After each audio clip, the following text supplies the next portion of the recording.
नमस्कार, स्वागत है आप सभी का कालचक्र में। मैं हूं विपनेश माथुर और मेरे साथ हैं प्रश्न कुंडली विशेषज्ञ पंडित सुरेश पांडे जी। पंडित जी, बहुत बहुत स्वागत है। धन्यवाद। कौन सी एकादशी बनाएगी धनवान? कौन सी एकादशी बनाएगी गुणवान? कौन सी एकादशी बनाएगी भाग्यवान? कौन सी एकादशी से मिलेगा परलोक का सुख? कौन सी एकादशी दूर करेगी सभी दुख?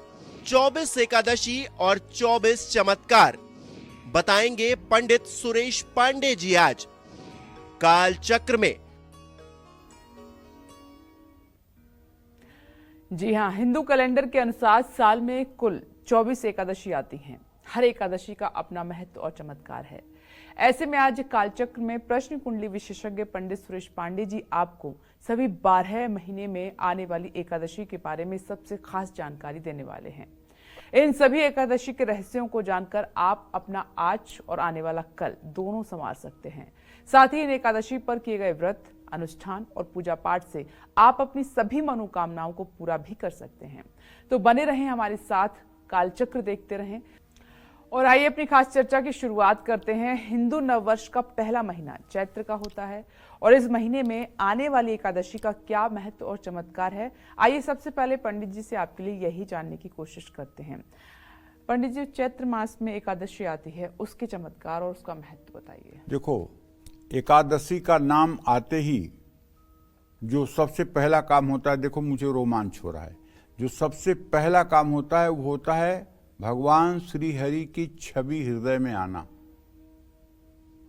जो जरा सा भी एकादशी के बारे में जानता है, जो जरा सा भी एकादशी का नाम सुना है, वो एकादशी का नाम आते ही सबसे पहले श्री हरि का नाम, श्री हरि का स्वरूप, श्री हरि का चिंतन तुरंत मन में होता है। एक क्षण की देरी नहीं लगती।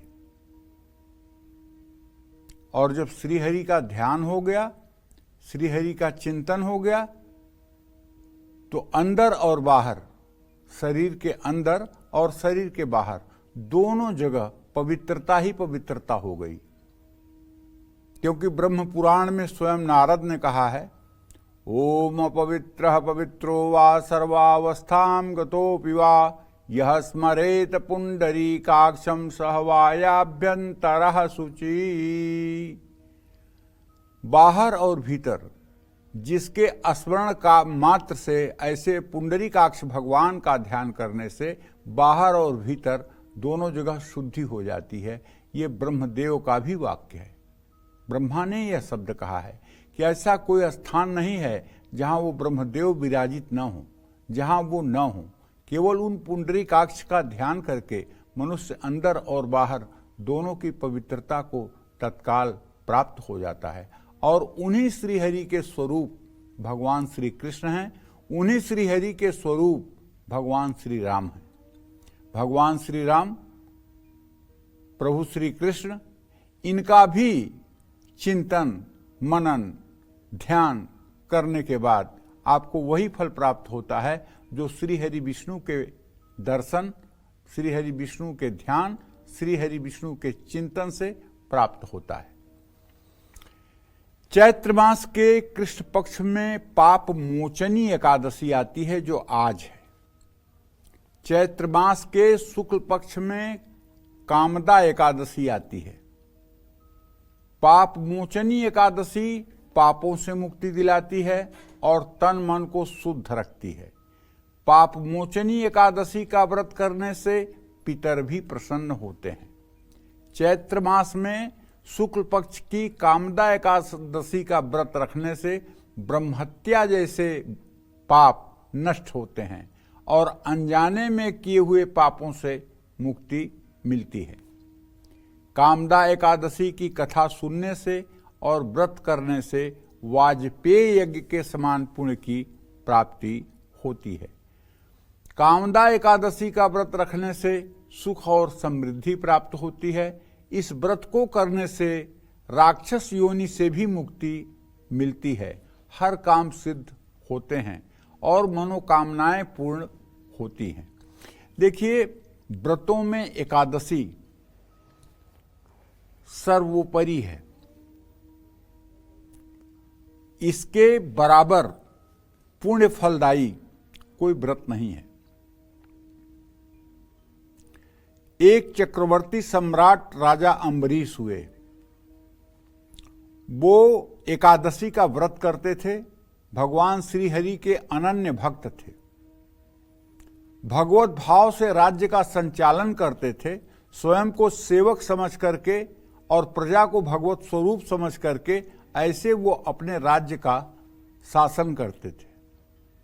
एक दिन की बात है, एकादशी का व्रत था उनका, उसके दूसरे दिन द्वादशी थी। प्रातः काल उनके यहां दुर्वासा ऋषि पहुंच गए। उनकी चर्चा देवलोक में बहुत होती थी और धर्मात्माओं में उनका नाम सर्वोपरि गिना जाता था, इसलिए इंद्र को बहुत जलन हुई। इंद्र ने हाथ बिनती जोड़ करके उनके यहाँ दुर्वासा ऋषि को भेजा कि आप जाइए और उनके यहाँ अपना आतिथ्य प्राप्त करिए।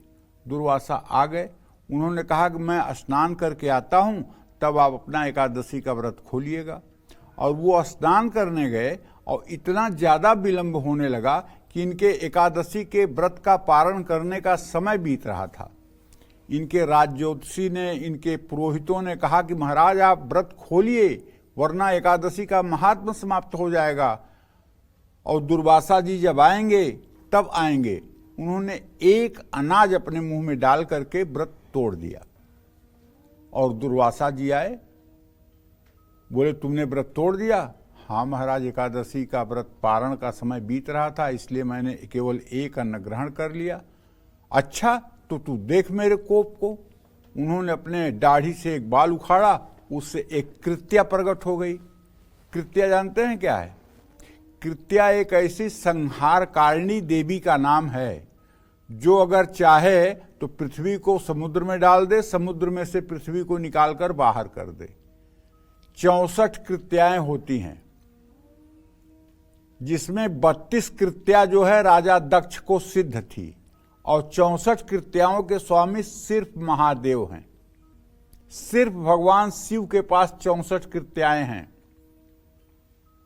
और जब सती ने यज्ञ में अपनी आहुति दे दी थी तो उस समय दक्ष ने अपनी कृत्याओं को प्रकट किया था, लेकिन भगवान भोलेनाथ की कृत्याएं भारी पड़ी और दक्ष का यज्ञ ही विध्वंस नहीं हुआ, बल्कि दक्ष का सर भी काटा गया और उसका सर बकरे का लगाया गया। ये कृत्या बहुत बड़ी चीज होती है, कृत्या की सिद्धि बहुत बड़ी चीज होती है। एक कृत्या अगर किसी को सिद्ध हो जाए तो वो बहुत कुछ हो सकता है। तो कहने का मतलब उस कृत्या ने ज्यों ही अम्बरीश के ऊपर आक्रमण किया, अब देखिए, सकल अमंगल मेटन हारी, भाव्यहु मेटि सकहि त्रिपुरारी, ताकर सदा करहु रखवारी, जिमि बालक राखई महतारी। अपने भक्तों का कैसे श्रीहरि के पालन करते हैं, जैसे माँ अपने बच्चे को बचाती है।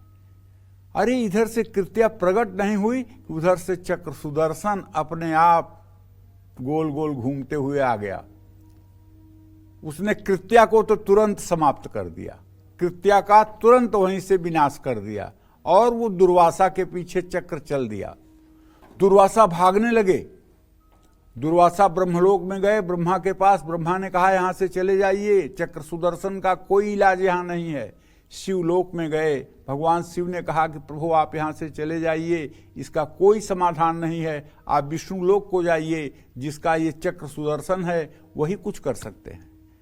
विष्णु लोक को गए, भगवान श्री हरि विष्णु के पास गए।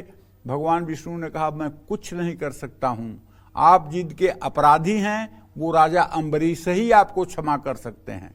तो राजा अम्बरीश के सामने आकर के विनयावनत हो करके क्षमा याचना मांगी ऋषिवर ने। अम्बरीश जी ने उन्हें गले लगा लिया और कहा कि हे चक्र सुदर्शन जी, यदि मैं मन क्रम वचन से भगवान श्री हरि विष्णु का भक्त हूं तो इन ब्राह्मण देव का अपराध क्षमा करिए और आप वापस जाइए। तब वो चक्र सुदर्शन वापस गया। तो एकादशी का व्रत करने वाले के लिए भगवान का चक्र सुदर्शन हर समय उसकी रक्षा में रहता है, अगर सही ढंग से एकादशी का व्रत किया जाए तो। बस समझने की बात यह है, सबसे बड़ा व्रत है, सबसे कठिन व्रत है, और इस कलिकाल में भवसागर से पार उतरने का सबसे सहज मार्ग है। लेकिन बहुत कठिन व्रत है, बहुत कठिन व्रत है। इस व्रत को करने के बाद इस भवसागर में बार बार आने जाने का जो क्रम है वो समाप्त हो जाता है। जय मां विंध्यवासिनी। और चलिए अब बात करते हैं हिंदू कैलेंडर के दूसरे महीने की। इस महीने में आने वाली एकादशी आपको कौन कौन से लाभ दे सकती है, आइए पंडित जी से अब ये जानते हैं। पंडित जी, पहले महीने की बात तो हो गई हिंदू कैलेंडर के अनुसार, लेकिन जो दूसरा महीना है और उसमें एकादशी आती है, अब उसके महत्व के बारे में बताइए। देखिए, विक्रम संवत्सर जो है यही हमारा वर्ष है सनातन धर्मियों का। वैशाख मास हमारा दूसरा महीना है। वैशाख मास के कृष्ण पक्ष की एकादशी को बरूथनी एकादशी कहते हैं। बरूथनी एकादशी सौभाग्य देने वाली, पाप ताप को नष्ट करने वाली और मोक्ष प्रदाता है। बरूथनी एकादशी का व्रत करने से दरिद्रता का नाश होता है, कष्टों से मुक्ति मिलती है। ये एकादशी इस लोक के साथ साथ परलोक में भी सौभाग्य प्रदान करती है। 10,000 वर्षों तक तप करने का जो फल मिलता है वह बरूथनी एकादशी का व्रत रखने से मिल जाता है, इसमें संदेह नहीं करना चाहिए। वैशाख मास की शुक्ल पक्ष की एकादशी को मोहिनी एकादशी के नाम से जाना जाता है। ताकत के बल पर देवता असुरों को हरा नहीं सकते थे, इसलिए भगवान विष्णु ने मोहिनी का रूप धारण किया था। असुरों को अपने मोह माया के जाल में फांसकर सारा अमृत देवताओं को पिला दिया था, जिससे देवताओं ने अमरत्व प्राप्त किया। इस कारण इस एकादशी को मोहिनी एकादशी कहा गया है। इस एकादशी का व्रत रखने वाला व्यक्ति सांसारिक सुखों का भोग कर मोक्ष को प्राप्त करता है। मोहिनी एकादशी का व्रत रखने से 1000 स्वर्णालंकृत गायों का दान करने के बराबर फल होता है। केवल गाय दान नहीं, बल्कि गाय को सोने से अलंकृत करके संवत्सा गायों का दान करने से जो पुण्य फल प्राप्त होता है वो इस एकादशी के व्रत करने से प्राप्त होता है। जय मां विंध्यवासिनी। चलिए अब बात करते हैं हिंदू कैलेंडर के तीसरे महीने की। इस महीने में आने वाली एकादशी बेहद फलदायी होती है। इस महीने की एकादशी में क्यों आपको व्रत रखना चाहिए और किन बातों का ध्यान रखना चाहिए, अब पंडित जी आपको ये बताने वाले हैं। पंडित जी बताएं। देखिए, विक्रम संवत्सर का तीसरा महीना ज्येष्ठ का महीना है। ज्येष्ठ महीने की कृष्ण पक्ष की एकादशी को अपरा एकादशी कहते हैं। अपरा एकादशी के नाम से इसका व्रत किया जाता है। अपरा एकादशी का व्रत रखने से झूठ बोलने की आदत, गलत संगत, दूसरों को गुमराह करने या भ्रमित करने की बुरी लत से मुक्ति मिलती है। इस व्रत को करने से कई तरह के रोग और शोक भी दूर होते हैं, और यही वह व्रत है जो वैकुंठ की प्राप्ति कराती है। ज्येष्ठ मास में शुक्ल पक्ष की एकादशी को निर्जला एकादशी का व्रत किया जाता है। सबसे कठिन व्रत है। अब आप सोचो, जेठ का महीना जून में पड़ता है। सूरज की गर्मी के बारे में सोचिए, और 24 घंटा बिना एक बूंद पानी पिए ये व्रत किया जाता है। जिसने निर्जला एकादशी का व्रत कर लिया वो सारे व्रत कर सकता है। और 24 एकादशियों में एक ऐसा व्रत ये है कि अगर ये हो जाए तो आप समझ लीजिए कि आपने 24 एकादशियों का व्रत कर लिया है। बहुत कठिन व्रत है। निर्जला एकादशी का व्रत रखने से सभी एकादशी का व्रत का फल मिल जाता है। जीवन में अपार धन, अपार ऐश्वर्य, सुख, समृद्धि, निरोगता हमेशा मिलती है। निर्जला एकादशी का व्रत रखने से खुद पर संयम बढ़ता है, और इस व्रत से शरीर को ऊर्जा प्राप्त होती है। लेकिन बहुत कठिन व्रत है, और ऐसा व्रत करने वाला जो व्रती है उसके साथ सत्संग करने वाला, उसका आशीर्वाद लेने वाला, उसकी सेवा करने वाला, उसके सानिध्य में रहने वाला भी तर जाता है, इसमें कोई संशय नहीं है। कोई ढोंग करके और पाखंड करके एकादशी का, निर्जला एकादशी का व्रत नहीं कर सकता। जब तक श्री हरि की कृपा नहीं होगी तब तक 24 घंटे आप बिना जल के नहीं रह सकते हैं। अगर आपके ऊपर श्री हरि की कृपा है तभी आप इस एकादशी के व्रत को संपूर्ण कर पाएंगे, अन्यथा अस्वस्थ हो जाएंगे और विचलित हो जाएंगे। तो ये एकादशी का व्रत जिसने कर लिया उसको समझ लेना चाहिए कि श्री हरि हमारे ऊपर मेहरबान हैं, श्री हरि की कृपा हमारे ऊपर है। इस बात को मन में मान लेना चाहिए और भगवत शरण में हो जाना चाहिए।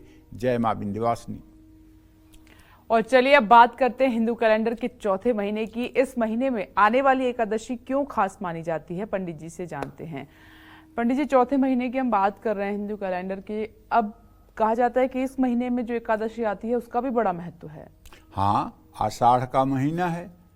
आषाढ़ मास के कृष्ण पक्ष की एकादशी को योगिनी एकादशी कहा जाता है। इस व्रत को करने से स्वर्गलोक की प्राप्ति होती है।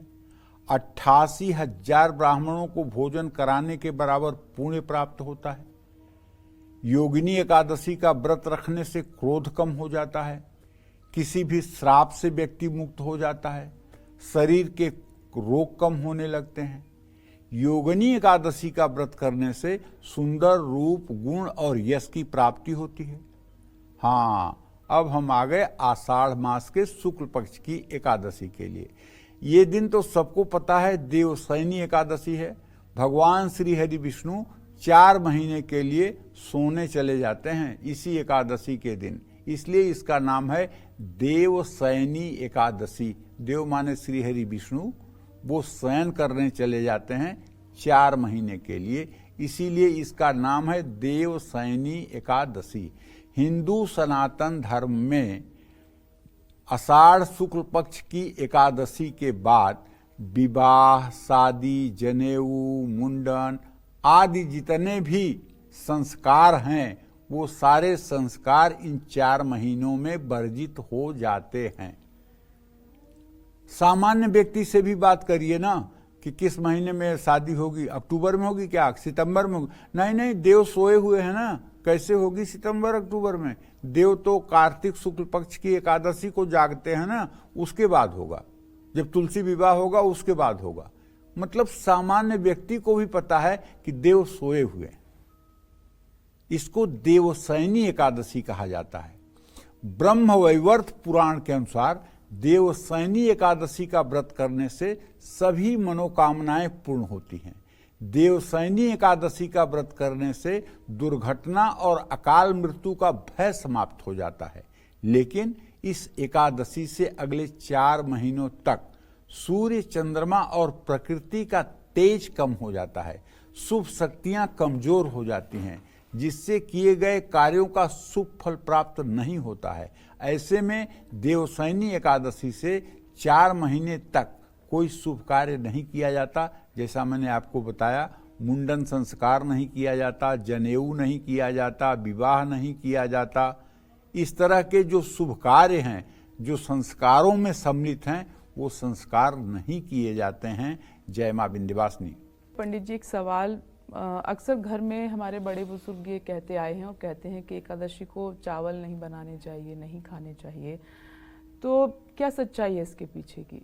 देखिए, हमारे शास्त्रों की तो यही मान्यता है कि एकादशी के दिन चावल नहीं खाना चाहिए। एकादशी के दिन चावल नहीं खाना चाहिए। भगवान शालिग्राम की शिला पर चावल नहीं चढ़ाना चाहिए, ठीक है। और विष्णु पूजा में चावल का प्रयोग नहीं करना चाहिए। लेकिन अब इसका अपवाद है। भगवान विष्णु के ही रूप जगन्नाथ जी हैं, जो एक धाम है हिंदुओं का, वहां पर चावल का ही प्रसाद चढ़ता है। वहां भात दाल ही प्रसाद के रूप में चढ़ाया जाता है और वहां सभी वैष्णव जो जाते हैं वो वही प्रसाद पाते हैं। एकादशी वाले दिन भी? एकादशी वाले दिन भी, और हर दिन।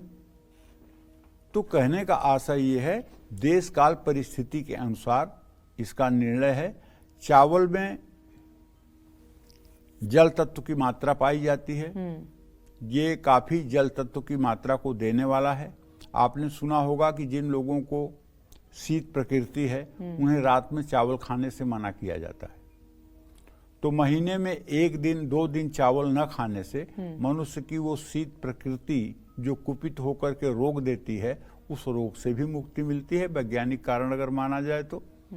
और भगवान श्री हरि विष्णु और शालिग्राम की शिला पर अक्षत अर्थात चावल नहीं चढ़ाया जाता है। इसके पीछे यह भी उद्देश्य है।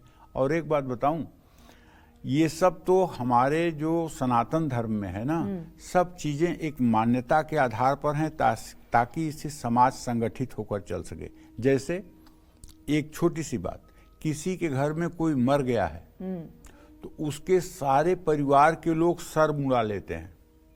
अब सर मुड़ा लेने का मतलब कि उसके दरवाजे पर आने वाले परिचित अपरिचित जितने भी आएंगे, 100 200 500 1000 लोग, सब बिना किसी मतलब कि आइडेंटिटी कार्ड के जान जाएंगे कि घर का व्यक्ति है, क्योंकि उसका ताजा ताजा सर बना हुआ होगा।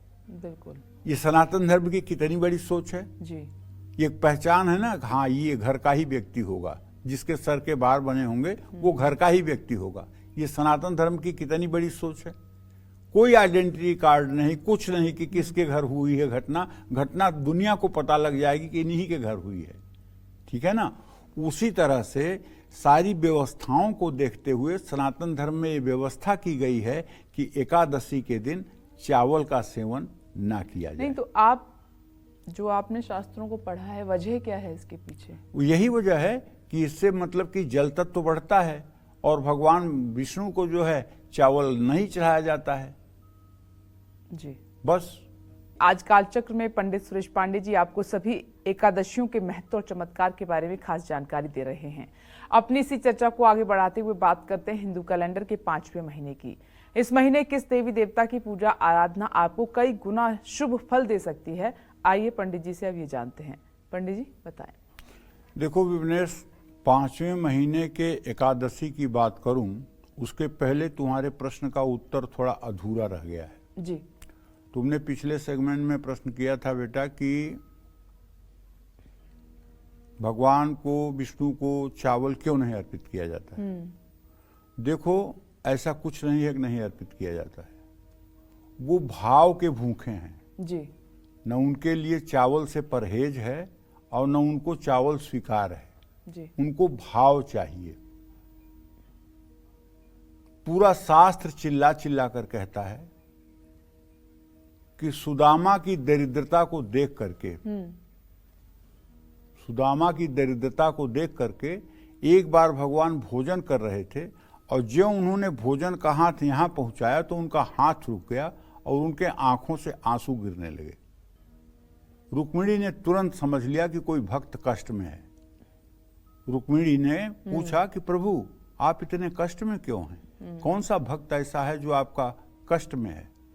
बोले हमारा एक मित्र है सुदामा, वो मेरा अनन्य भक्त है और उसके घर में 4-4 दिन से चूल्हे नहीं जले हुए हैं, वो भूखा है, लेकिन वो कभी हमारी याद नहीं करता, हमसे कामना नहीं करता कि मैं उसको कुछ दे दूं।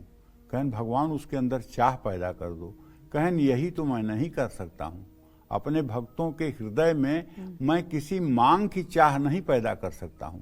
हाँ, भक्त अगर मुझसे मांगे तो मैं देने में क्षण भर नहीं लगाता हूं। तो रुक्मिणी ने कहा प्रभु आपकी मैं धर्म पत्नी, मैं त्रिभुवन की राजलक्ष्मी, मैं 1 मिनट में सुदामा को निहाल कर सकती हूं, मेरा उपाय आप मान लीजिए। बोले क्या उपाय है। कहन आप ब्राह्मण वेश में भिक्षुक के भेष में सुदामा के घर चले जाइए, सुदामा की पत्नी से भिक्षा मांगिए और जब सुदामा की पत्नी भिक्षा न दें तो उनको बताइए कि अरे तुम्हारे पति के सखा कृष्ण द्वारकाधीश हैं और तुम भिक्षा नहीं दे रही हो। तो वो पहुंच गए और बोले भिक्षा दे दो। तो निकल करके उनकी पत्नी ने कहा कि हमारे यहाँ एक बच्चा पैदा हुआ है, इसलिए हम भिक्षा नहीं दे पाएंगे। अरे तो बच्चा 10-15 दिन का हो जाएगा तो भिक्षा दे देना, आ जाऊंगा, सूतक खत्म हो जाएगा। नहीं नहीं, ऐसा बच्चा पैदा हुआ है, हम कभी भिक्षा नहीं दे पाएंगे। कौन सा ऐसा बच्चा पैदा हुआ दुनिया में जो कभी भिक्षा नहीं देने देगा? मेरे यहाँ दरिद्र पैदा हुआ है, मैं कभी भिक्षा नहीं दे सकती हूँ, हमारे खुद खाने के लिए नहीं है। अरे तुम ये कैसी बातें कर रही हो? तुम्हारे पति के सखा श्री कृष्ण हैं, वो द्वारका के राजा हैं, और तुम्हारे घर में खाने के लिए नहीं है। अब बस इतनी बात सुदामा के पत्नी के मन में बस गई। आए सुदामा से उन्होंने कहा कि आपके सखा श्री कृष्ण हैं? कहन हाँ मेरे सखा हैं श्री कृष्ण। कहन तो वो इतने बड़े राजा हैं, आप उनके पास क्यों नहीं जाते, इतनी दरिद्रता है? कहन अच्छा, मैं उनके पास जा करके जो है धन दौलत मांगू? मैं उनकी रोज यहाँ पूजा उपासना करता हूँ, मैं उनको रोज भजता हूँ, मैं उनके पास क्यों जाऊँगा भिक्षा मांगने के लिए? बोले अच्छा, भिक्षा मांगने के लिए नहीं, तो जब से विद्यालय से आप आए हैं संदीपन जी के आश्रम से, तब से आप कभी मिले नहीं हैं, आपको अपने मित्र से मिलने की इच्छा भी नहीं होती है, एक बार जाके अपने मित्र से मिल लीजिए। तो उन्होंने कहा मित्र के पास जाने के लिए कुछ उपहार लेकर जाना चाहिए, द्वारकाधीश है, कहीं उपहार की व्यवस्था मैं कर दूंगी। अब घर में फाके पड़े हुए हैं, वो अपने एक सखी के पास गई और बोली कुछ उपहार में हमको दे दीजिए। तो उसकी सहेली ने टूटे हुए चावल के किनके 4 मुट्ठी एक गंदे से कपड़े में बांध के दे दिया, और वो ले आकर के उनकी पत्नी ने सुदामा को पकड़ा दिया। सुदामा वो ले करके फटे चिथड़े हालत में द्वारका पहुंच गए, और द्वारका जब गेट पर गए तो उन्होंने कहा कृष्ण से जाकर कह दो सुदामा आए हैं, आपके मित्र। सारे जितने मतलब कि रक्षक थे परेशान कि यहाँ ब्रह्मा को, शिव जी को आकर के लाइन में खड़े होकर इंतजार करना पड़ता है, और ये ब्राह्मण आ रहा है, कह रहा है मैं उनका मित्र हूं। बोले भाई तुम लोग विश्वास नहीं करते ना, तो जाओ एक बार कह दो सुदामा नाम का ब्राह्मण आया। तो एक रक्षक समझदार था, वो भाग के गया और कहा कि सुदामा, सुदा सुनते ही रुक्मिणी के बगल से कूद करके भगवान भगे महल में से, और आकर के सुदामा के गले लिपट कर लगे रोने, और सुदामा को आसन पर बैठा करके उन्होंने विधिवत उनका चरण अपने आंसुओं से धो दिया, और बोला भाभी ने तो मुझे कुछ उपहार दिया होगा, तुम बचपन वाली चोरी तो बंद कर नहीं सकते, तुम देना नहीं चाहते हो? कहन नहीं नहीं, कुछ नहीं दिया है, कुछ नहीं दिया है। कहन कैसे नहीं दिया है? भाभी ने तो दिया होगा मेरे लिए। और उनके कांख से पोटली खींच ली भगवान ने, और पोटली खींच ली तो उसमें चावल के तिनके थे। भगवान ने खोलकर ज्यों ही एक बार फांका मारा चावल के किनकों का, तो कहा वाह वाह, इतना सुंदर तो आज तक कभी कुछ पाया ही नहीं था। और प्रभु के शरीर में वो चावल का तिनका जाते ही पूरा विश्व एकदम तृप्त हो गया। दूसरा निवाला जब उठाना चाहा तो रुक्मिणी ने हाथ पकड़ लिया, बोले प्रभु आपने एक लोक तो दे दिया, अब सर्वस्व दे देंगे तो आप कहां जाएंगे? कहें रुक्मिणी सब कुछ दे देने दो इन्हें, इन ब्राह्मण देव के लिए कुछ भी अब अपने पास रखना नहीं है। सुदामा को पता नहीं चला, और वहां से वो फिर वैसे ही विदा हो गए। जैसी द्वारकापुरी ना, वैसी ही सुदामापुरी का निर्माण तत्काल आकर के विश्वकर्मा ने कर दिया। और जब सुदामा अपने घर पहुंचे तो उनके आगत स्वागत में जब लोग खड़े थे, जब उन्होंने अपने परिवार को देखा तो चकाचौंध हो गए। तो ऐसा नहीं है कि भगवान विष्णु को चावल नहीं चढ़ता है, अगर आपका भाव है चावल चढ़ाने का तो चढ़ाइए, वो स्वीकार करेंगे, बशर्ते आपका भाव बनना चाहिए जी। आपका उनके प्रति उतना अनुराग, उतना लगाव, उतना समर्पण होना चाहिए। उनके अरे सिबरी के जूठे बैर श्रीहरि ने खाया, बिल्कुल। विदुरानी के केले का छिलका खा लिया, द्रौपदी की बटलोई, धोई हुई बटलोई में से साग का एक तिनका खा लिया। तो उन्हें भाव प्यारा है।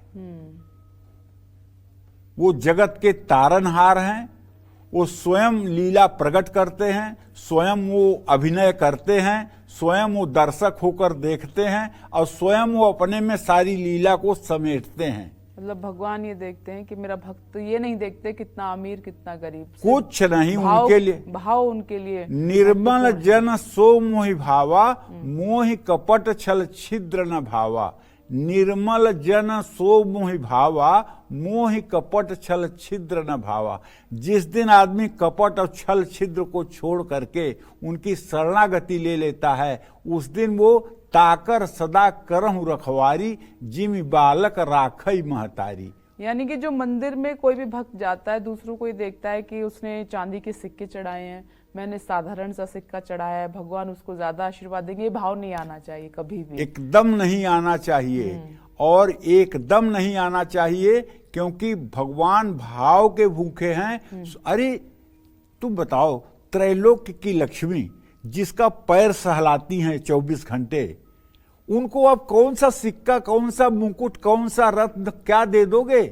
त्रिभुवन की राजलक्ष्मी जिनके चरणों में पैर सहलाती हैं, तब भी उनकी तरफ वो नहीं देखते हैं, वो अपने भक्तों की तरफ देखते हैं। तो उनको क्या आप दे दोगे कि वो खुश हो जाएंगे?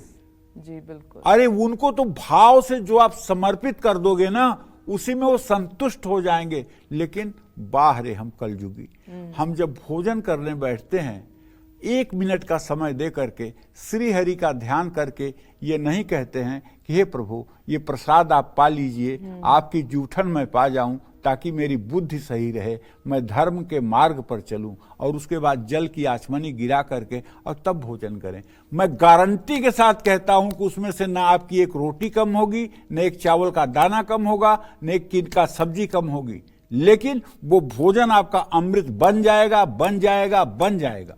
सिर्फ इतनी क्रिया से आपके भोजन आपका अमृत बन जाएगा। जी। आप चाय भी पी रहे हैं तो मन में ये सोच लीजिए, प्रभु इसे स्वीकार करिएगा, ये आपका प्रसाद समझ के ग्रहण कर रहा हूं। कोई भी चीज आप स्वीकार कर रहे हैं जो आपके शरीर में जा रहा है, अगर मानसिक रूप से आप दिखावा मत करिए, ढोंग मत करिए, लेकिन मानसिक रूप से सोचने में कि हे श्रीहरि इसको स्वीकार करिए, मैं इसे पाने जा रहा हूं, ये आपका प्रसाद है। अगर आपको धोखे में जहर भी खिला दिया जाए तो मैं गारंटी देता हूं कि वो जहर अब कभी आपको मार नहीं सकता। हाँ, आप जानबूझकर अगर जहर खाएंगे तो जरूर मरेंगे, लेकिन अगर धोखे में आपको जहर पिलाया जा रहा है और आपने श्री हरि का भोग लगा दिया है तो आपकी मृत्यु हो नहीं सकती। मीरा के साथ ऐसा ही हुआ था, और मीरा ने पूरे जहर का कटोरा पी लिया था, लेकिन मीरा का एक बाल बाका नहीं हुआ। जी बिल्कुल। तो कहने का मतलब यह है, श्रीहरि भाव के भूखे। तो श्रावण मास में कृष्ण पक्ष की एकादशी को कामिका एकादशी कहते हैं। कामिका एकादशी की पूजा करने से गंधर्व और सूर्य की पूजा का फल मिलता है। कामिका एकादशी का व्रत करने से भगवान शिव, भगवान विष्णु का आशीर्वाद मिलता है। इस व्रत को करने वाले व्यक्ति को उत्तम गति प्राप्त होती है। इस एकादशी का व्रत रखने से बुरे कर्मों का फल नहीं मिलता है। श्रावण मास में शुक्ल पक्ष की एकादशी को पुत्रदा एकादशी कहते हैं। पुत्रदा एकादशी का व्रत रखने से संतान सुख की प्राप्ति होती है। भगवान विष्णु के साथ साथ मां लक्ष्मी की कृपा भी होती है। दाम्पत्य जीवन भी सुखमय रहता है। जय मां विंध्यवासिनी। चलिए अब बात करते हैं हिंदू कैलेंडर के छठे महीने की। इस महीने में आने वाली एकादशी में की गई पूजा आपको कौन कौन से लाभ दे सकती है, आइए पंडित जी से जानते हैं। पंडित जी बताएं। भाद्रपद मास में कृष्ण पक्ष की एकादशी को अजा एकादशी कहा जाता है। अजा एकादशी का व्रत रखने से संतान पर कोई संकट नहीं आता है, दरिद्रता से मुक्ति मिलती है, खोया हुआ धन, मान, प्रतिष्ठा सब प्राप्त हो जाती है, हर तरह के शारीरिक मानसिक कष्टों से मुक्ति मिलती है। इस एकादशी पर भगवान श्री हरि विष्णु का नाम जप करने से पिशाच योनि में जाने का भय नहीं रहता है। और भादों के महीने में शुक्ल पक्ष की एकादशी को पद्मा एकादशी के नाम से जाना जाता है। विष्णु पुराण में पद्मा एकादशी का बहुत ही खास महत्व बताया गया है। भाद्रपद मास के शुक्ल पक्ष की इस एकादशी पर भगवान श्री हरि विष्णु करवट लेते हैं। इसी कारण इसे परिवर्तनी एकादशी भी कहा जाता है। इस एकादशी पर व्रत करने वाला व्यक्ति तीनों लोकों में पूजनीय होता है। इस एकादशी के व्रत का सीधा प्रभाव व्यक्ति के मन और शरीर पर पड़ता है। पद्मा एकादशी का व्रत रखने से चंद्रमा का बुरा प्रभाव कम होने लगता है और व्यक्ति का मानसिक संतुलन ठीक हो जाता है। जय मां विंध्यवासिनी। चलिए अब बात करते हैं हिंदू कैलेंडर के 7वें महीने की। इस महीने में आने वाली एकादशी आपको कैसे पितरों की कृपा दिला सकती है, आइए जानते हैं। तो पंडित जी, अपने पितरों को जो 7वें महीने में एकादशी आती है, ऐसा क्या करें जिससे खुश रखें? देखिए, 7वां महीना जो है ये आश्विन का महीना है, जिसे क्वार भी कहते हैं। इसी महीने में वो शारदीय नवरात्र भी आता है और ये कृष्ण पक्ष जो है महालया के नाम से जाना जाता है। इसको पितृपक्ष भी कहते हैं। क्या कहते हैं? पितृपक्ष। सनातन धर्म की मान्यता है कि इस पितृपक्ष में जो लोग अपने प्राण त्यागते हैं या जिनकी मृत्यु होती है, उन्हें साक्षात वैकुंठ मिलता है। और कृष्ण पक्ष की जो एकादशी है, इसको इंदिरा एकादशी कहा जाता है। इस व्रत को करने से कई जन्मों के पाप ताप से मुक्ति मिलती है। इस व्रत से पितरों को मोक्ष की प्राप्ति होती है, क्योंकि ये एकादशी पितृपक्ष के समय आती है। इस एकादशी का व्रत करने से घर में सुख समृद्धि और खुशहाली आती है, पितर दोष समाप्त होता है। इस एकादशी का व्रत करने वाले व्यक्ति की 7 पीढ़ियों तक पितर तृप्त हो जाते हैं। और आश्विन मास में शुक्ल पक्ष की एकादशी को पापांकुशा एकादशी कहा जाता है। पद्म पुराण के अनुसार जो व्यक्ति पापांकुशा एकादशी का व्रत रखते हुए सोना, तिल, जमीन, गाय, अन्न, जल, जूता, छाता दान करता है, उसे यमराज के दर्शन नहीं होते हैं, उसे धर्मराज के दर्शन होते हैं। इस एकादशी पर रात का जागरण करने से शुभ फल की प्राप्ति होती है। तो भगवान श्री हरि की उपासना करने से कुछ भी असंभव नहीं है। कहना मैं कुल मिलाकर यही चाहता हूं। जय मां विंध्यवासिनी। और एक दर्शक इस बीच हमारे साथ मौजूद हैं फोन लाइन पर। ज्योति जी जालंधर से, स्वागत है आपका कालचक्र में। अपना प्रश्न पंडित जी से पूछिए। हेलो। हाँ, बोलो ज्योति। राधे राधे पंडित जी। श्री राधे। जी, मुझे अपने बेटे के बारे में जानना है। 2012 28 जुलाई का जन्म है उसका, कीर्ति नाम है। और अपने पति के बारे में जानना है। उन्हें गुस्सा बहुत आता है और हमारे इनके नानी के गांव में जगह है, वो हमें मिलेगी कि नहीं? और हमारे लड़के के बारे में जानना, पढ़ाई लिखाई में कैसी रहेगी? देखो, ऐसा है ज्योति, तुमने अपने बेटे के पढ़ाई के बारे में प्रश्न पूछा है, तो मैं बताऊं कि शुक्र और बुध की स्थिति अभी द्वितीय द्वादश है। तुम्हारा बेटा अभी 12 साल का हुआ है, अभी तो पढ़ाई में अच्छा नहीं कर रहा है। आप इसके पढ़ाई के लिए विशेष व्यवस्था करिए, पढ़ाई के लिए पढ़ाई का वातावरण उत्पन्न करिए, इसके मन में पढ़ाई का मतलब अंकुर जमाइए। अभी ये पढ़ाई में बिल्कुल ठीक नहीं कर रहा है, अभी इसकी पढ़ाई काम चलाऊं है, एवरेज है। इसको ठीक करने के लिए एक वातावरण दीजिए। तेज पढ़ने लिखने वाले लड़कों के संग साथ से इसको जोड़िए और अपने घर में किसी सुयोग्य अध्यापक को बुला करके उसके नेतृत्व में इसकी शिक्षा को आगे बढ़ाइए। जहाँ तक आपके पति देव का प्रश्न है, तो चंद्रमा से सप्तम भाव का स्वामी सूर्य है, सूर्य राहु के साथ है।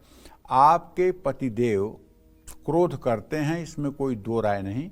और जब से विवाह हुआ है तब से नहीं क्रोध करते हैं, बल्कि इनके स्वभाव में क्रोध है। और क्रोध तब होती है जब आदमी के कामनाओं की पूर्ति में बाधा आती है या उसके मन के अनुरूप कार्य नहीं होता है। ध्यायतो विषयः पुंसः संघस्तेषु उपजायते, संघात संजायते कामः, कामः क्रोधो भिजायते। तो आप उनका अगर क्रोध समाप्त करना चाहती हैं तो न तो वो समझाने से चुप होंगे और न वो समझाने से अपना गुस्सा कम करेंगे। आप सुबह शाम सीताराम सीताराम, राधा कृष्ण, शिव शिव कुछ 1-1 घंटे सुबह शाम करना शुरू कर दीजिए। और जब जप हो जाए तो कहिए कि हे प्रभु, आप मेरे पति के मन में शीतलता प्रदान करें। आप यही कहना शुरू कर दीजिए। 6 महीने के अंदर देखिए उनके विचारों में, उनके रहनी में कैसे परिवर्तन आता है। सब आनंद आपको पता लग जाएगा क्योंकि श्रीहरि से जो भी प्रार्थना आप करेंगी, भगवान शिव से जो आप प्रार्थना करेंगी, तो वो प्रार्थना आपकी स्वीकार हो जाएगी। अब ऐसे कहने से किसी की नेचर और सिग्नेचर नहीं बदले जाते ना। अब जैसे किसी की कुंडली में लग्न में मंगल बैठा हो, सूर्य मंगल की युति हो, अंगारक योग हो, मंगल राहु साथ में हो, वो तो पैदा ही हुआ है गुस्सा करने के लिए। कैसे रोकोगे उसका गुस्सा? उसको कोई सिखाता नहीं है गुस्सा करना, उसके ग्रह उसको इस तरह से पागल करते हैं, वो गुस्सा करता है। 2-2 साल की बच्चों को हमने देखा है कि अगर जरा सा उनको डांट दीजिए तो ऐसे पटाख से गिरते हैं जमीन पर कि जैसे मतलब जान दे देंगे। वो बचपन से उनको किसने सिखाया है कि ये गुस्सा है और तुम सर पटको जमीन पे? किसी ने नहीं सिखाया है ना। ये पूर्व जन्म का अभ्यास है। तो उनके क्रोध को कम करने के लिए आप तो भारत की नारी हैं। सत्यवान को अगर सावित्री यमराज से वापस ला सकती है तो आप अपने पति का गुस्सा नहीं ठीक कर सकती हैं। बस 1-1 घंटे सुबह शाम भगवान को दीजिए और आप अपने पति को जैसे चाहती हैं उस तरह से बना लीजिए। जय मां विंध्यवासिनी। चलिए अब बात करते हैं हिंदू कैलेंडर के 8वें महीने की, और इस महीने में आने वाली एकादशी कैसे आपके मुश्किल से मुश्किल काम को आसान बना सकती है, आइए जानते हैं। पंडित जी, हर महीने की एकादशी का अपना महत्व है और उससे जुड़ा हर एक काम भी है, तो जो ये 8वें महीने में एकादशी आती है, कामों से जुड़ी हुई है क्या? देखो, ये कार्तिक मास की एकादशी है। कार्तिक मास के कृष्ण पक्ष की एकादशी को रमा एकादशी कहते हैं। मां लक्ष्मी का नाम ही रमा है। पद्म पुराण के अनुसार जो फल कामधेनु गैया और चिंतामणि से प्राप्त होता है, वही फल रमा एकादशी का व्रत करने से प्राप्त होता है। पापों का नाश करके रमा एकादशी धन की कमी को दूर करती है। रमा एकादशी का व्रत करने वाला कभी दरिद्र नहीं हो सकता। कार्तिक मास में शुक्ल पक्ष की एकादशी को, ये तो सब जानते होंगे, देव प्रबोधनी एकादशी कहते हैं। पूरे भारत में इस विषय को पढ़े अनपढ़े सभी लोगों को पता है। भगवान जागते हैं एकादशी पर, कार्तिक मास के शुक्ल पक्ष पर, और उसके बाद तुलसी का विवाह भी होता है। एकदम प्रचलन में है। जो महिलाएं अंगूठा छाप हैं उनको भी ये पता है कि कार्तिक की एकादशी जब आती है शुक्ल पक्ष की, तो उस दिन गन्ने की पूजा करके गन्ने को मतलब कि जो है उपयोग में लाया जाता है। भगवान विष्णु उस दिन सोकर उठते हैं और शालिग्राम और तुलसी का विवाह होता है। सारी बातें सबको पता है। तो इस एकादशी को प्रबोधनी एकादशी कहते हैं। भगवान विष्णु 4 महीने के लंबे विश्राम के बाद योग मुद्रा से जागते हैं। इस एकादशी का व्रत रखने से सभी एकादशी का व्रत करने का लाभ प्राप्त होता है। इसको देव उठनी एकादशी भी कहते हैं। ये हर दुर्लभ वस्तु को प्राप्त करा सकती है। इस दिन भगवान विष्णु, मां लक्ष्मी और तुलसी का पूजन करने से घर की नकारात्मक ऊर्जा दूर हो जाती है। जो भी व्यक्ति ये व्रत करता है उसे 1000 अश्वमेध यज्ञ, 100 राजसूय यज्ञ के बराबर फल मिलता है। इसमें कुछ भी मैं अतिशयोक्ति नहीं कह रहा हूं। जय मां विंध्यवासिनी। चलिए अब बात करते हैं हिंदू कैलेंडर के 9वें महीने की, और इस महीने में आने वाली एकादशी पर किया गया दान पुण्य आपको कौन से फायदे पहुंचा सकता है, आइए जानते हैं। पंडित जी बताएं। मार्गशीर्ष मास में भगवान ने कहा है गीता में, मासा नाम मार्गशीर्षोहम ऋतु नाम कुसुमाकर, महीनों में मैं मार्गशीर्ष हूं। और उसी मार्गशीर्ष की चर्चा करने जा रहा हूं। मार्गशीर्ष मास में कृष्ण पक्ष की एकादशी को उत्पन्ना एकादशी कहा जाता है। उत्पन्ना एकादशी पर निर्जला व्रत रखने से पापों का समूल नाश होता है। इस व्रत को करने से तीर्थयात्रा करने के बराबर फल प्राप्त होता है। इस एकादशी का व्रत रखते हुए दान पुण्य करने से विष्णु लोक में स्थान मिलता है। और मार्गशीर्ष मास में शुक्ल पक्ष की एकादशी को तो मोक्षदा एकादशी कहा जाता है। मोक्षदा एकादशी का व्रत रखने से पितरों को शांति मिलती है। जन्म और मृत्यु के चक्र से व्यक्ति को मुक्ति मिलती है। बार बार हो रही अशुभ घटनाएं समाप्त हो जाती हैं। इस एकादशी पर गीता का संपूर्ण पाठ जरूर करना चाहिए। जय मां विंध्यवासिनी। छत्तीसगढ़ से पूनम जी इस वक्त हमारे साथ मौजूद हैं, फोन लाइन पर। स्वागत है आपका कालचक्र में। अपना सवाल पंडित जी से पूछिए। जय मां विंध्यवासिनी पंडित जी। जय मां विंध्यवासिनी बेटा। पंडित जी, मैं छत्तीसगढ़ से बात कर रही हूँ, पूनम मिश्रा। मेरा उम्र लगभग 30 साल है पंडित जी, और मेरे 3 सवाल हैं। पहला मेरे पति के बारे में है। वे यूट्यूब पर काम करते हैं, पढ़ाते हैं, पर वो सफलता नहीं मिल पा रही है पंडित जी। और दूसरा, मेरे लिए कौन सा रोजगार सही होगा पंडित जी? वैसे सिलाई का और प्राइवेट टीचर का मैं काम कर चुकी हूँ। और मेरी तीसरा सवाल है पंडित जी, मेरी बेटी है, उसका मुंडन कितने साल में करें पंडित जी? वो 1.5 साल की है अभी। देखो बेटा, सही बात तो ये है कि पूनम, आपने जो प्रश्न किया है, आपके पति भाव का स्वामी बृहस्पति है और आपके पति भाव में सूर्य, राहु और शुक्र की स्थिति है। आपके पतिदेव कर्मठ हैं, इसमें कोई दो राय नहीं है, लेकिन भाग्य भी बहुत साथ नहीं दे रहा है। मैं आपको एक सुझाव दूंगा। एक छोटा सा मंत्र है, 1 अक्षर का, श्रीम। आप खाना बनाते समय, झाड़ू बहाड़ू करते समय, नहाने के बाद, बिना नहाए, हर समय इस मंत्र को अपने मन में श्रीम श्रीम श्रीम श्रीम श्रीम चलाते रहिए। जिस दिन ये मंत्र आपका 12 लाख पूरा हो जाएगा, उस दिन आपके पतिदेव का भाग्योदय हो जाएगा और उन्हें अस्थायी आजीविका मिल जाएगी और वो अपनी सारी जिम्मेदारियों को बहुत अच्छी तरह से पूरा कर पाएंगे, क्योंकि उनके भाग्य में 4 चांद आप ही लगाओगे। आप उनकी जीवन संगिनी हो, आप उनकी अर्धांगिनी हो और आप धर्म स्वरूपा हो। इसलिए आपको पूनम जी, नवरात्र में 9 अप्रैल से नवरात्र की शुरुआत हो रही है। उसी दिन से महालक्ष्मी के चित्र के सामने बैठ करके श्रीम श्रीम श्रीम श्रीम इस मंत्र का अनुष्ठान करना शुरू कर दीजिए और इस मंत्र को दिन रात जब भी आपको याद आए, हर समय इसको करते रहिए। 4 महीने के बाद ही आपको परिणाम पता चल जाएगा। दूसरा प्रश्न आपका है आपके पुत्री के संदर्भ में।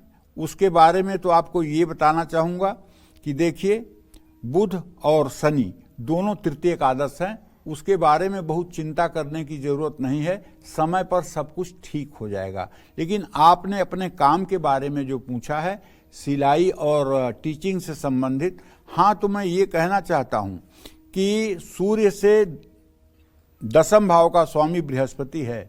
अगर आप शिक्षा से ही जुड़ा काम करें तो ये आपके लिए बहुत अच्छा हो सकता है। आप अपने घर में अगर ट्यूशन का काम करें, कोचिंग का काम करें, तो शायद ये आपके लिए बहुत बेहतर होगा। और आप अगर श्री सूक्त और कनक धारा स्त्रोत का सुबह शाम पाठ करें तो आप आत्मनिर्भर हो सकती हैं। जय मां विंध्यवासिनी। चलिए अब बात करते हैं हिंदू कैलेंडर के 10वें महीने की। इस महीने में आने वाली एकादशी पर किया गया व्रत उपवास आपको कौन सी खुशियां दे सकता है? आइए पंडित जी से जानते हैं। पंडित जी बताएं। पौष मास में कृष्ण पक्ष की एकादशी को सफला एकादशी कहा जाता है। सफला एकादशी का व्रत रखने से जीवन में सुख समृद्धि की प्राप्ति होती है। मुश्किल से मुश्किल कार्यों में सफलता प्राप्त होती है।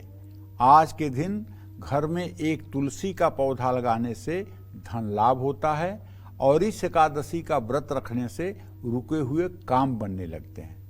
पौष मास में शुक्ल पक्ष की एकादशी को पुत्रदा एकादशी कहा जाता है। पुत्रदा एकादशी का व्रत करने से संतान सुख की प्राप्ति होती है। संतान अगर बीमार है तो स्वस्थ हो जाएगा। माता पिता को ये व्रत जरूर रखना चाहिए। इस व्रत को करने से संतान दीर्घायु होती है और संतान के संघर्ष कम होते हैं, मनोकामनाएं पूर्ण होती हैं। जय मां विंध्यवासिनी। और अब बात करते हैं हिंदू कैलेंडर के 11वें महीने की। इस महीने में आने वाली एकादशी पर कौन से देवी देवताओं की पूजा आपको करनी चाहिए? पंडित जी आपको बता रहे हैं। पंडित जी बताइए। देखिए, माघ मास में कृष्ण पक्ष की एकादशी को खटतिला एकादशी कहते हैं। खटतिला एकादशी पर तिल से बनी चीजों का दान करने का अपना अनंत पुण्य की प्राप्ति कराने वाला फल है। खटतिला एकादशी का व्रत रखने से रोगों से मुक्ति मिलती है और मां लक्ष्मी की कृपा भी प्राप्त होती है। माघ मास में शुक्ल पक्ष की एकादशी को जया एकादशी भी कहा जाता है। जया एकादशी का व्रत करने से व्यक्ति को कष्टों से मुक्ति मिलती है। जया एकादशी का व्रत हर तरह से दोगुना फल देता है। जया एकादशी के दिन भगवान विष्णु, माँ लक्ष्मी और भोलेनाथ की पूजा जरूर करनी चाहिए। देखिए, आप एकादशी का व्रत हो सकता है आज हो और हो सकता है न भी हो। तो पहले हमारे यहाँ क्या होता था, साधु लोग मंडली बना करके कीर्तन करते हुए जो है गांव में घूमते थे। उसका प्रयोजन ये होता था कि यदि कोई भजन नहीं भी कर रहा है, पूजा पाठ नहीं भी कर रहा है, उसके कानों में भगवान का नाम जाएगा तो उसे भी मुक्ति मिलेगी। क्योंकि साधु और संतों का स्वभाव ही होता है दूसरों का कल्याण करना। इसीलिए टोली बना करके साधु संत प्रभात फेरी करते थे और नाम सुमिरन करते थे ताकि दूसरे लोग भी सुन करके उसके पुण्य के लाभार्थी बने। तो आज इस एकादशी पर हम आपको अच्युताष्टक सुना रहे हैं। अगर आप ध्यान से सुनेंगे तो आपको विष्णु की कृपा अवश्य प्राप्त होगी और आपके घर का वायुमंडल भी परिवर्तित होगा। अच्युतम केशवम राम नारायणम कृष्ण दामोदरम वासुदेवम हरिम श्रीधरम माधवम गोपिका वल्लभम जानकी नायकम रामचंद्रम भजे। अच्युतम केशवम सत्यभा माधवम माधवम श्रीधरम राधिका राधितम इंदिरा मंदिरम चेतसा सुंदरम देवकी नंदनम नंदजम संदधे। विष्णवे जिष्णवे शंखिने चक्रिणे रुक्मिणी रागिणे जानकी जानये वल्लवी वल्लभाया चिता आत्मने कंस विध्वंसिने बंसिने ते नमः। कृष्ण गोविंद हे राम नारायण श्रीपते वासुदेवाजित श्रीनिधे अच्युतानंत हे माधवाधोक्षज द्वारका नायक द्रौपदी रक्षक। राक्षस क्षोभितो सीतया सेवितो दंड कारण ये भूपुण्यता कारण लक्ष्मणेनान्वित बानरै सेवितौ गस्त संपूजितौ राघव पातु माम। धेनुकारिष्ट कानिष्ट कृद्दे सिहा के सिहा कंसकृत बंसिका वादक पूतना कोपक सूरजा खेलनो बाल गोपालक पातु माम सर्वदा। विद्युदुद्योदवत् प्रस्फुरत् वाससं प्राविडम्भो द्रव प्रोलसद् विग्रहं वन्यया मालया शोभितोरस्थलं लोहितांग्रिद्वयं वारिजाक्षं भजे।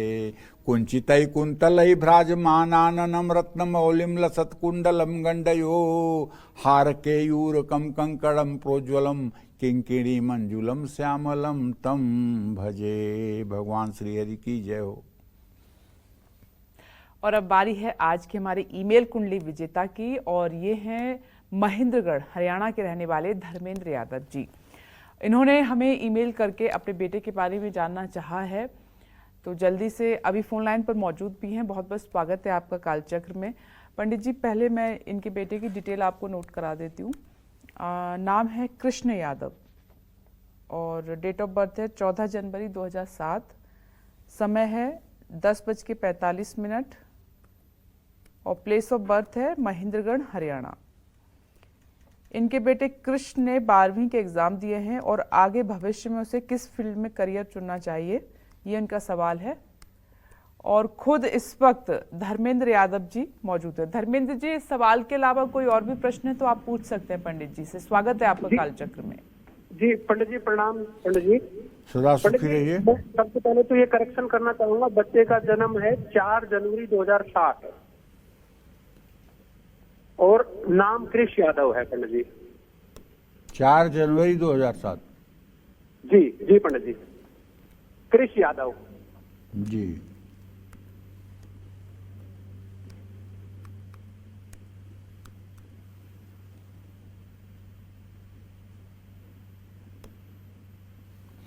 अच्छा, 4 जनवरी 2007 रात 10:45 पर महेंद्रगढ़ हरियाणा में पैदा हुआ। आपका बेटा सिंह लग्न में पैदा हुआ है। इसकी जो है कर्क राशि है, पुष्य नक्षत्र में पैदा हुआ है। राशि का नाम इसके हु से बनता है। इसके ग्रहों की स्थिति यह है कि लग्न में शनि और केतु की स्थिति है, सप्तम भाव में राहु की स्थिति है, विद्या भाव का स्वामी बृहस्पति चतुर्थ भाव में है, सूर्य और बुध की युति इसके पंचम भाव में है। अभी इसकी बुध की महादशा शुरू होगी 24 मार्च 2025 से। अभी शनि की महादशा चल रही है, जो दशा इसकी पिछले जन्म के समय से ही ठीक नहीं है। बार बार इसके स्वास्थ्य में गिरावट की संभावनाएं बनती हैं, सर्दी जुकाम होता है और पढ़ाई में बहुत अच्छा नहीं कर पा रहा है। आप इसको सिर्फ और सिर्फ वकालत की पढ़ाई कराइए, LLB कराइए, उसी से इसकी आगे आने वाली आजीविका अच्छी रहेगी और ये एक अच्छा और सफल व्यक्ति बन पाएगा। इसको सिर्फ और सिर्फ आपको वकालत की पढ़ाई करानी चाहिए। जय मां विंध्यवासिनी। चलिए अब बात करते हैं हिंदू कैलेंडर के 12वें महीने की। इस महीने में आने वाली एकादशी पर क्यों जरूरी है पूजा पाठ और व्रत, आइए पंडित जी से अब ये जानते हैं। पंडित जी अब बताइए 12वें महीने की जो एकादशी है उसके बारे में। फाल्गुन महीना हिंदू कैलेंडर का 12वां महीना है। इसके कृष्ण पक्ष की एकादशी को विजया एकादशी कहा जाता है। विजया एकादशी का व्रत करने से सामने वाला शत्रु कमजोर पड़ जाता है और आपको नुकसान नहीं पहुंचा पाता है। विजया एकादशी का व्रत करने से हर कार्य में सफलता मिलती है, वाद विवाद से मुक्ति मिलती है और कानूनी मामलों में राहत मिलती है। लंका विजय की कामना से भगवान राम ने समुद्र के तट पर इसी एकादशी पर व्रत किया था और फाल्गुन मास में शुक्ल पक्ष की एकादशी को आमलकी एकादशी कहा जाता है। आमलकी एकादशी का व्रत रखते हुए दान पुण्य करने से अच्छे कर्म बढ़ते हैं, बुरे कर्मों का फल कम मिलता है। आमलकी एकादशी पर आंवले के पेड़ की पूजा करने से लंबी आयु प्राप्त होती है। इस एकादशी पर आंवले के पेड़ के नीचे बैठकर विष्णु जी के मंत्रों का जप जरूर करना चाहिए। जय मां विंध्यवासिनी।